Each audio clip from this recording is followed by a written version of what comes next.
नमस्कार दोस्तों, आप देख रहे हैं इंडिया न्यूज टाइम्स और आज की कहानी सिर्फ एक केस की नहीं है बल्कि उस लोकतंत्र की आत्मा की है जिसे हम हर सुबह अपने अखबारों में ढूंढते हैं, हर शाम अपने टीवी स्क्रीन पर मरते हुए देखते हैं। 5 साल सोचिए, पूरे 5 साल 10,825 दिन नहीं बल्कि 10,800 घंटे का सन्नाटा। एक ऐसा सन्नाटा जिसमें बंद हैं कई आवाजें, वो आवाजें जो कभी सड़कों पर संविधान पढ़ती थीं और अब सलाखों के पीछे न्याय की एक लाइन पढ़ने को तरस रही हैं। लेकिन उससे पहले आपसे एक छोटी सी गुजारिश, अगर आपने अभी तक इस वीडियो को लाइक नहीं किया है तो जल्दी से कर दीजिए। ये चैनल गोदी मीडिया नहीं है, यहाँ सिर्फ सच बोला जाता है और सच सुनना हर नागरिक का हक है। और हाँ, कमेंट में जरूर बताइए कि आप हमें कहाँ से देख रहे हैं, बिहार, यूपी, दिल्ली, आंध्र प्रदेश या फिर विदेश से। अब दोस्तों आइए असली खेल शुरू करते हैं। आज हम बात कर रहे हैं उमर खालिद, शजील इमाम, मीरन हैदर, गुलफिशा फातिमा, शजील रहमान और मोहम्मद सलीम की वो नाम जो पिछले 5 सालों से जेल में है, लेकिन जिन पर अब तक मुकदमा तक शुरू नहीं हुआ।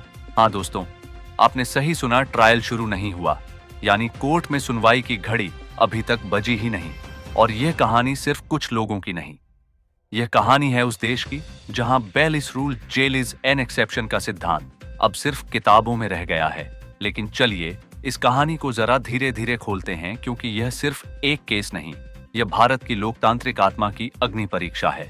अब जरा कल्पना कीजिए, एक ऐसा देश जहां हत्या, बलात्कार, रिश्वतखोरी जैसे अपराधों में सजा पाए लोग बार बार परोल पर बाहर आ जाते हैं, लेकिन जिन पर अभी तक ट्रायल शुरू नहीं हुआ वह सलाखों के पीछे 5 साल गुजार देते हैं। है ना विडंबना? यही विडंबना आज भारत के संविधान पर सबसे बड़ा सवाल बनकर खड़ी है। 2020 में जब दिल्ली में दंगे हुए तो इस पूरे प्रकरण का राजनीतिक और धार्मिक रंग तुरंत बदल गया। पुलिस ने कहा षड्यंत्र हुआ है, कहा गया कि सीए विरोधी प्रदर्शनकारियों ने हिंसा भड़काई।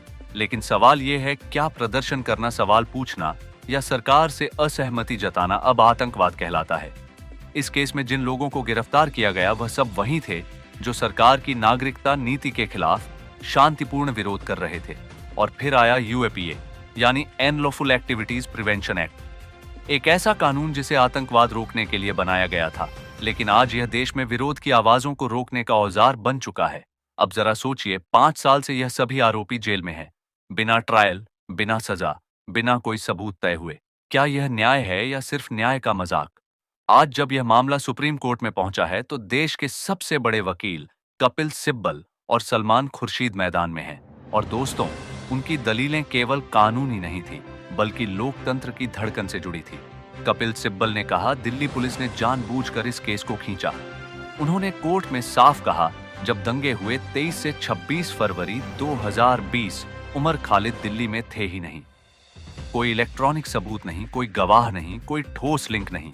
फिर भी 5 साल की कैद सिब्बल ने यह भी बताया कि दिल्ली पुलिस खुद जांच पूरी करने में 3 साल लगा गई और फिर सितंबर 2024 में जाकर एक और चार्जशीट दाखिल कर दी।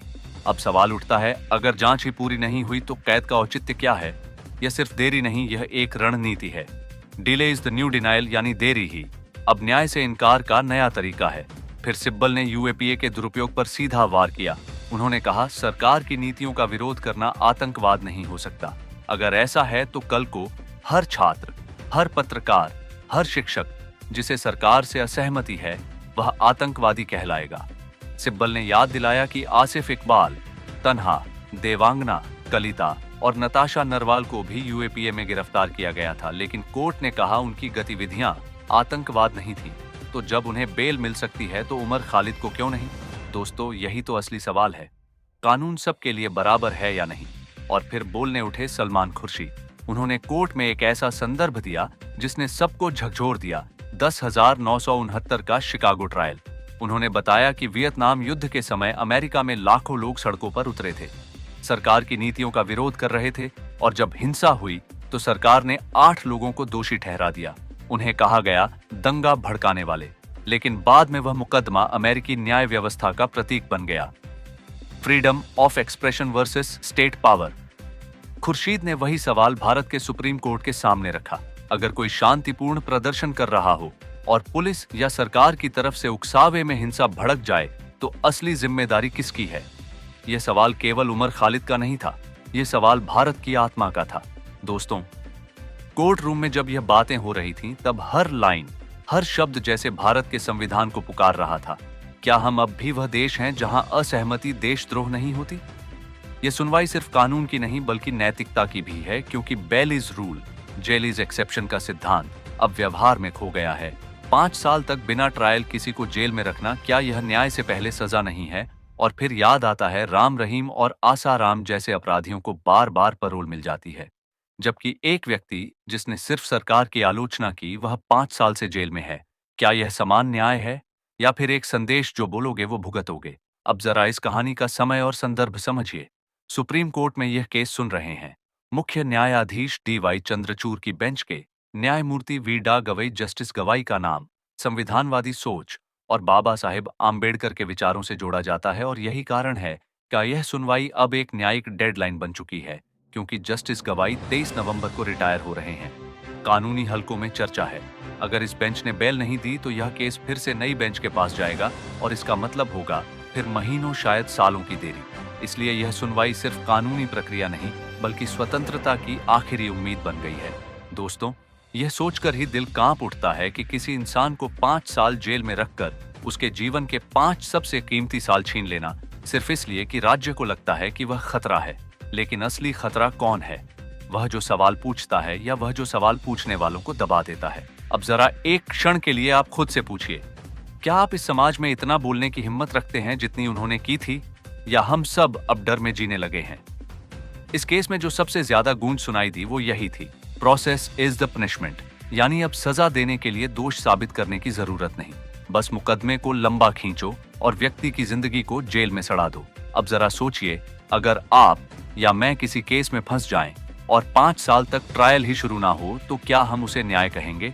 दोस्तों, यह केस एक ऐसे देश का आईना है जो खुद से लड़ रहा है, जहां संविधान की पंक्तियां हर दिन कोर्ट की 4 दीवारों में कैद होती जा रही हैं। 6 नवंबर को अगली सुनवाई है और पूरा देश देख रहा है क्या सुप्रीम कोर्ट बेलज रूल के सिद्धांत को फिर से जिंदा करेगा या नहीं। यह मामला सिर्फ उमर खालिद और शजील इमाम का नहीं है, यह मामला उन लाखों लोगों का है जो अपने विचारों की आजादी में यकीन रखते हैं। यह मामला आमला लोकतंत्र के उस नाजुक धागे का है जो हर दिन थोड़ा थोड़ा टूट रहा है। और हाँ दोस्तों, अब आपसे एक सवाल, अगर सरकार से असहमति जताना अपराध है, तो क्या अब लोकतंत्र की परिभाषा बदलनी चाहिए? हम सबको यह समझना होगा कि लोकतंत्र की ताकत इस बात में नहीं है कि सब एक जैसी सोच रखें, बल्कि इस बात में है कि अलग सोचने वाले को भी जगह मिले। अगर आज हम चुप रह गए तो कल जब हमारी बारी आएगी तब बोलने के लिए कोई नहीं बचेगा। इस केस से हमें यही सीख मिलती है, कानून का इस्तेमाल सुरक्षा के लिए होना चाहिए, डराने के लिए नहीं। विरोध का अधिकार लोकतंत्र का दिल है, और अगर उस दिल की धड़कन रुक गई तो लोकतंत्र सिर्फ एक शब्द रह जाएगा। दोस्तों, जब अगली बार आप न्याय शब्द सुने तो याद रखिए, वो सिर्फ कोर्ट की 4 दीवारों में नहीं रहता, वो हमारे समाज, हमारी सोच और हमारे सवालों में रहता है। अब यह देखना दिलचस्प होगा कि सुप्रीम कोर्ट इस बार क्या फैसला देता है। क्या वो इन 6 आवाजों को आजादी देगा, या फिर यह केस भारत की न्यायिक देरी का एक और अध्याय बन जाएगा? और हाँ, इससे पहले कि आप इस वीडियो को बंद करें, मैं आपसे एक विनती करता हूं, अगर आप मानते हैं कि न्याय सिर्फ ताकतवरों के लिए नहीं बल्कि हर इंसान के लिए होना चाहिए, तो इस वीडियो को जरूर शेयर करें। कमेंट में बताइए, क्या आप मानते हैं कि बेलीज रूल का सिद्धांत अब सिर्फ किताबों में रह गया है, या आपको लगता है कि सुप्रीम कोर्ट एक मिसाल पेश करेगा? और अगर आपने अभी तक हमारे चैनल इंडिया न्यूज टाइम्स को सब्सक्राइब नहीं किया है तो कीजिए, क्योंकि न्यूज चैनल बदल सकते हैं लेकिन सच्ची आवाज कभी नहीं बदलती। आज के लिए बस इतना ही दोस्तों। उम्मीद है कि अगली बार जब मिले तो हम आजादी शब्द को सिर्फ इतिहास में नहीं हकीकत में सुने। नमस्कार, जय संविधान, जय लोकतंत्र।